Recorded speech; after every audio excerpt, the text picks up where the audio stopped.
This is, I'm going to butcher this name, Olaudah Equiano. It's his slave narrative. So this is an excerpt from it that we're going to go ahead and take a look at, where he is describing the middle passage. Okay, so remember, what you're supposed to be looking for are truths.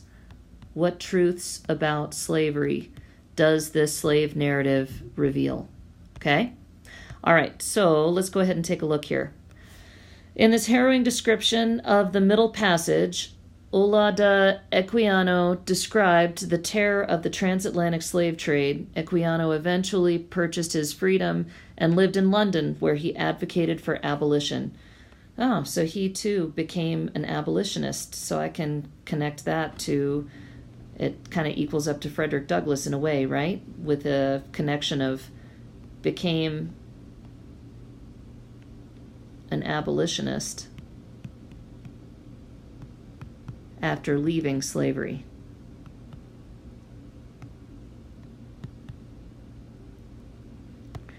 Okay, so let's go ahead and take a look here at what he has to say. At last, when the ship we were in had got in all her cargo, they made ready with many fearful noises, and we were all put under deck, so that we could not see how they managed the vessel. But this disappointment was the least of my sorrow. The stench of the hold while we were on the coast was so intolerably loathsome that it was dangerous to remain there for any time, and some of us had been permitted to stay on the deck for the fresh air. But now that the whole ship's cargo were confined together, it became absolutely pestilential. Ugh. So what he's saying is, for a while,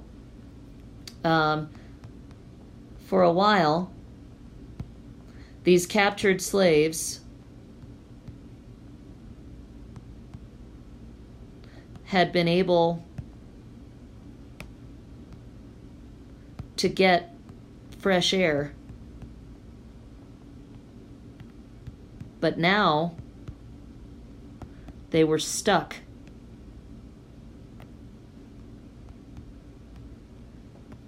in the belly of the ship all together. Remember those diagrams that we looked at, right, guys, of the brooks? That may just give you an idea, okay? They were stuck in the belly of the ship, and there was a terrible, terrible smell. Okay, you have to imagine it would be hot underneath there, and then having all those people packed into a tight space like that, just horrible. And chained together, too, confined together. We don't know, he doesn't say particularly that they were chained, but we have seen in other diagrams and from other sources, so we can assume that probably these people were chained together too, which means that they're not exactly able to get up and go to the bathroom. The closeness of the place and the heat of the climate added to the number in the ship, which was so crowded that each had scarcely room to turn himself, almost suffocated us. This produced copious perspiration, so that the air soon became unfit for respiration from a variety of loathsome smells, and brought on a sickness among the slaves, of which many died, thus falling victims to the improvident avarice, as I may call it, of their purchasers. So avarice is kind of like evil, okay? So he is saying that the purchasers are evil, which clearly, yes. And he's saying basically that people are sweating like crazy. They're perspiring, right? They feel almost suffocated. And it's unfit to breathe down there because of all the bad smells, right? The loathsome smells. And many became sick. So I'm just going to write over here, many slaves became ill because of the squalid conditions.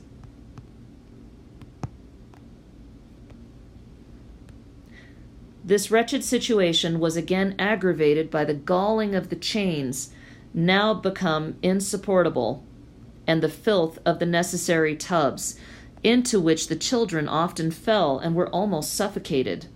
The shrieks of the women and the groans of the dying rendered the whole scene of horror almost inconceivable. Okay, so there's a few things that you may want to know here. The necessary tubs are probably latrines, right? Or probably bathrooms of some sort, like pits, basically, or places where you would sit down to go to the bathroom, if they were allowed up to do that. But he's also mentioning the galling of the chains, so I'm assuming that they are chained up. But back to these necessary tubs, he's saying that children oftentimes fell into them, almost suffocating. Ugh, just horrible. So children falling into toilets, these makeshift toilets, almost suffocating or drowning, or becoming trapped in them. Ugh, horrible. And then you also hear about the shrieks of the women, the groans of the dying. Okay? Happily, perhaps for myself, I was soon reduced so low here that it was thought necessary to keep me almost always on deck, and from my extreme youth, I was not put in fetters. Oh, so he was extremely young. Okay, so we can guess. How young was he? Maybe 6?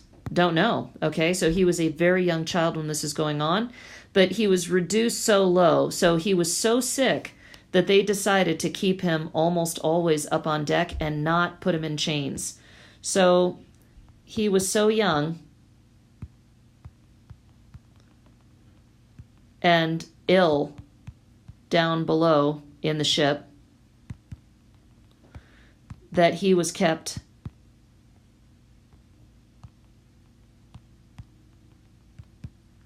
on deck, so up in the fresh air, without chains. And that's just W/O for without, okay? In this situation, I expected every hour to share the fate of my companions, some of whom were almost daily brought upon deck at the point of death, which I began to hope would soon put an end to my miseries. Oh no, so things are so awful that he is hoping to be put out of his misery. Often did I think many of the inhabitants of the deep much more happy than myself. I envied them the freedom they enjoyed, and as often wished I could change my condition for theirs. So he's thinking about people who have been thrown overboard, people who have died, right? And he envies them, which, I mean, remember, how old? Maybe he's 6? I mean, that is crazy that a kid that young would ever have that kind of thought. Every circumstance I met with served only to render my state more painful and heighten my apprehensions, and my opinion of the cruelty of the whites. One day they had taken a number of fishes, and when they had killed and satisfied themselves with as many as they could thought fit, to our astonishment, who were on the deck, rather than give any of them to us to eat, as we expected, they tossed the remaining fish into the sea again, although we begged and prayed for some as well as we could. But in vain, and some of my countrymen, being pressed by hunger, took an opportunity, when they thought no one saw them, of trying to get a little privately, but they were discovered, and the attempt procured them some very severe floggings. Okay, so looking at this, I know that a flogging is a beating, right? And so basically what's going on here is Equiano thinks that the whites are, based on what he's seen here, he knows how cruel these people are, right? These people who have captured them. And he's saying that there was a day where the white men caught a bunch of fish, right? So the white men caught a bunch of fish.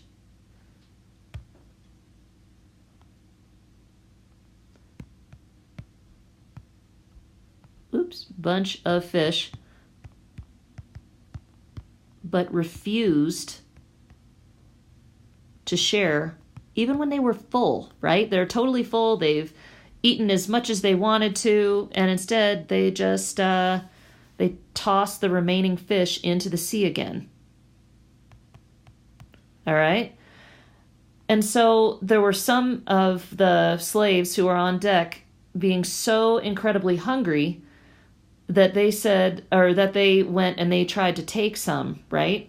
So slaves on deck tried to take some of the fish. They're trying to kind of sneak them a little bit, right? But they were caught and whipped for it. So, again, as you're looking at this narrative, as you're going back through it, you want to go ahead and take the parts that you need, okay? So you're going to take the parts that you need for your evidence, all right? So you'll take a look back in here and think about either I can directly quote or I can paraphrase, and I've paraphrased a lot of things here for you. So you're welcome to use that if you want to. And then you also want to do some thinking about, well, okay, so based on this evidence, what does this seem to suggest? What can I infer? What does it make me think based on the evidence, right? And then after you have all of your evidence down and you've done all of your inferencing or thinking, then you go to that final column on your organizer and you think, okay, so what truths are revealed in this narrative about slavery?